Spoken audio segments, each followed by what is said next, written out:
My name is Legendary Father King James West. My category is Legendary Butch Queen Vogue Film. So I walked a number of different categories for fun. Vogue Film with a twist, and that was Runway. So I walked that category. I did pretty good. I won one battle and I lost the next battle. I originally started off walking Schoolboy. I feel like that's everybody's default category, to be honest. And I've walked Hand Performance. I've walked Sneaker versus Sneaker before. And I've also walked Twist before. Funny as that sounds. The time I feel like I arrived at Ballroom was at the Icon Ball 2011. For some reason, like I feel like that was like the start of me winning a lot.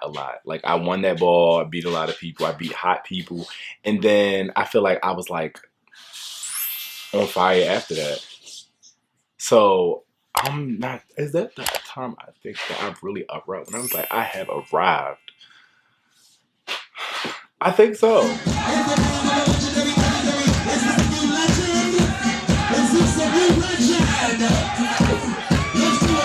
So at the Revlon Ball, 2015, I would never forget. It was in March.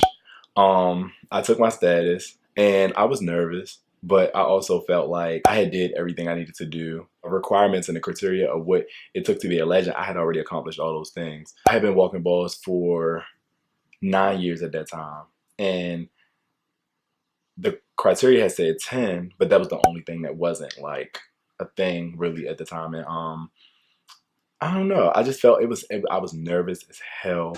Like when I tell you, like I heard the beat, but it was like my ears was clogged up. Like I was on a plane, like, and so the beat was like muffled to me. But like I was under so much pressure between like people judging me for walking it and taking my status, to judges possibly chopping me, like, and then just making sure I didn't fuck up, like for legendary performance. Like I'm taking my status, there's no room for fuck ups at a time like that. So that was a lot of pressure for me, but I pushed through, and I actually like that clip still to the day. Like I love that clip.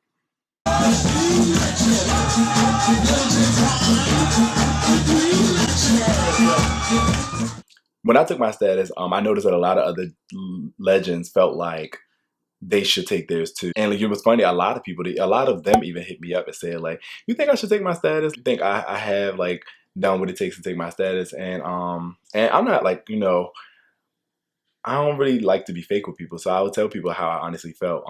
In most cases, no, I didn't feel like people had those like undeniable resumes. I think my resume to me, and I felt like even for like everybody else would be undeniable just due to the fact that I was so consistent. So like even if I didn't have the best run at some point, like I could have had maybe 2 or 3 years of being like not the best or not winning.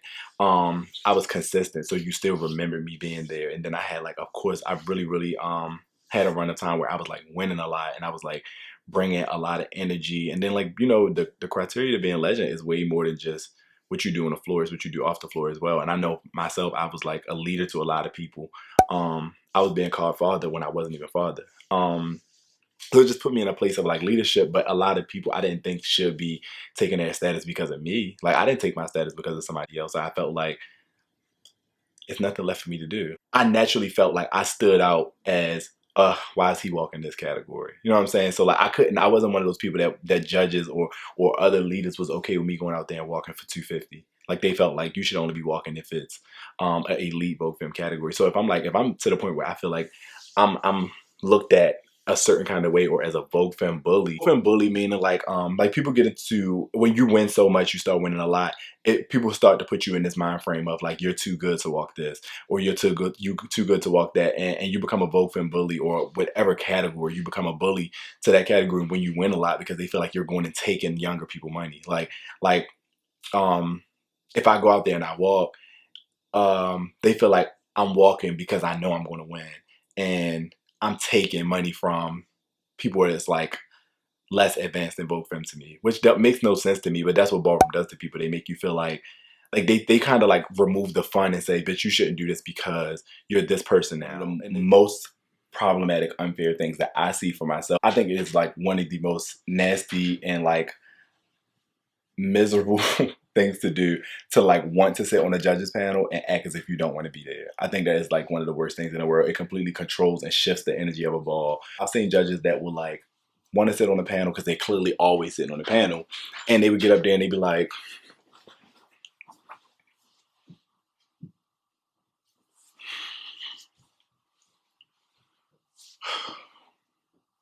And it's like, if you feel like that, why do you want to be on the panel? Why do you want to be in the center of everything that's happening? That bad energy, the main mugging, it's not, come on, y'all. Like, we passed that. So I like always think to myself, like, y'all judges are really sitting here looking like the most miserable, like unimpressed.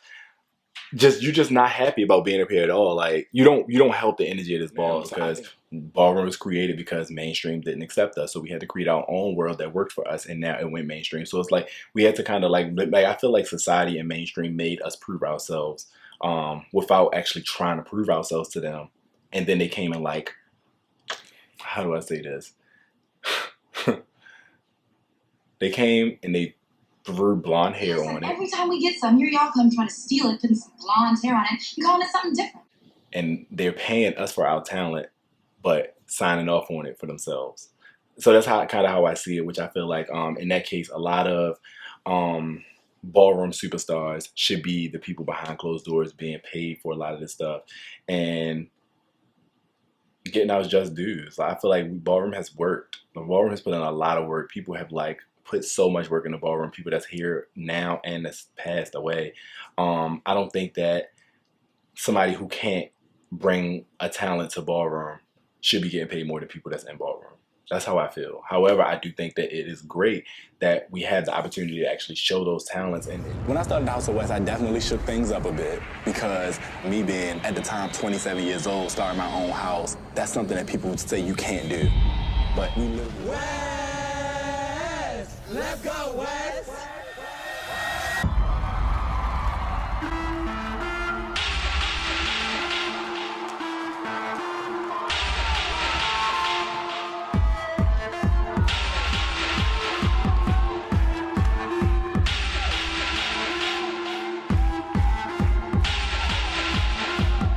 Legendary was a great experience. I had a lot of experiences there, good and bad.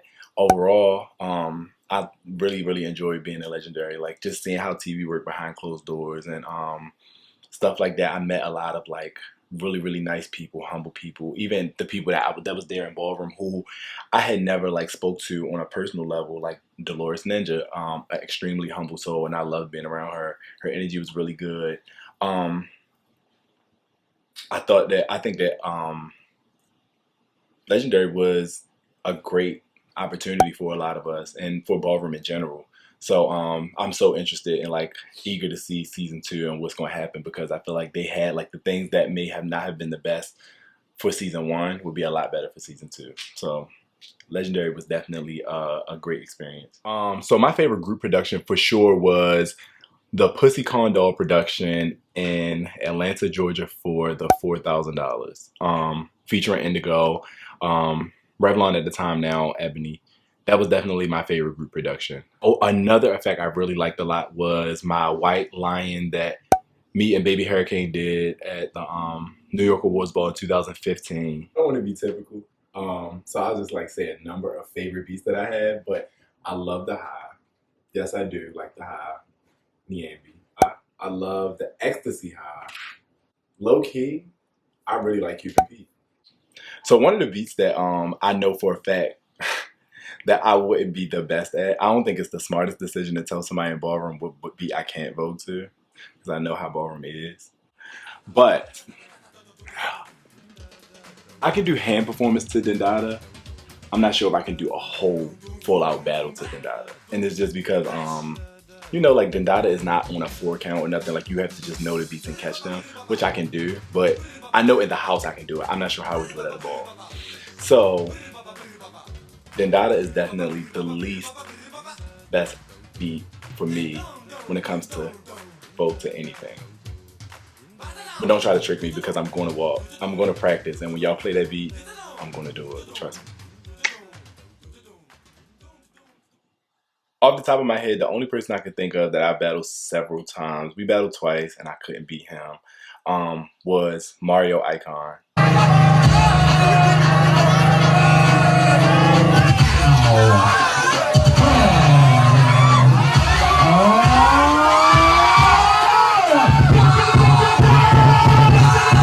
He doesn't walk anymore, but Mario, baby, he get it started. He does his shit. He beat me the first time, and then the second time I called him out, he beat me again. I've never beat Puda. Puda beat me twice. First time, I was a kitten, but I still think it was in fairgrounds, so I'll give him that.